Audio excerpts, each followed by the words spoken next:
మానవాళి ఒక గ్రహాంతర రాక్షసుడిని ఓడించడానికి ఏకంగా 200 కోట్ల మంది ప్రాణాలను బలి ఇచ్చింది. ఆ రాక్షసుడి చేయి తెగి కింద పడినప్పుడు దానినుండి ఒక తెల్లని గోళం ఆర్బ్ బయటకు జారింది.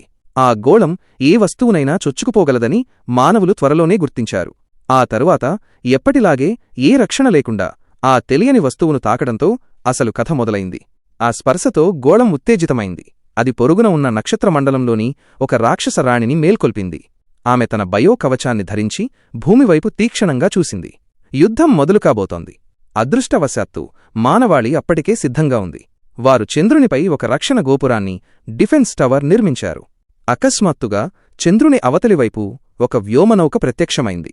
చంద్రునిపై ఉన్న బేస్ వెంటనే దాడి చేసింది. కాని ఆ నౌక ఆనవాళ్లు లేకుండా తప్పించుకుంది. మానవాళి రెండో దాడికి సిద్ధమవుతుండగానే ఆ కీటకజాతి ఇన్సెక్ట్ లైక్ రేస్ ఫిరంగి అప్పటికే లోడై ఉంది. క్షణాల్లో చంద్రునిపై ఉన్న బేస్ మొత్తం ఆవిరైపోయింది. ఆ గ్రహాంతర నౌక భూమివైపు దూసుకురావడంతో ప్రపంచ నాయకులు ఒక కార్యాచరణపై అంగీకారానికి వచ్చారు. అమెరికన్ జనరల్ ఆర్బిటల్ కానన్ను యాక్టివేట్ చేశాడు. కాని అది చాలా నెమ్మదిగా ఉంది. రాక్షసులు ముందే దాడి చేశారు. మానవాళి రక్షణ వ్యవస్థలు కుప్పకూలాయి. ఆ నౌక యొక్క భారీ గురుత్వాకర్షణ శక్తికి ఒక నగరం మొత్తం నేలమట్టమై ఆకాశంలోకి లాగబడింది. రాక్షసరాణి తన దాడిని అధికారికంగా ప్రారంభించకముందే మానవాళి అప్పటికే సగం జనాభాను కోల్పోయింది. ఆ నౌక నెమ్మదిగా తన ల్యాండింగ్ గేర్ను దించి వాషింగ్టన్ డీసీలో సగభాగాన్ని సునాయాసంగా ధ్వంసం చేసింది.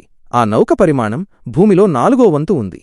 ఈ గ్రహాంతర జాతిపై పోరాడేందుకు నిరాశలో ఉన్న మానవాళి చివరకు మరో రాక్షస జాతితో క్రిస్టల్ పార్క్స్ ఎట్ సోల్ టు ఈజిప్ట్ పొత్తు పెట్టుకోవాలని నిర్ణయించుకుంది.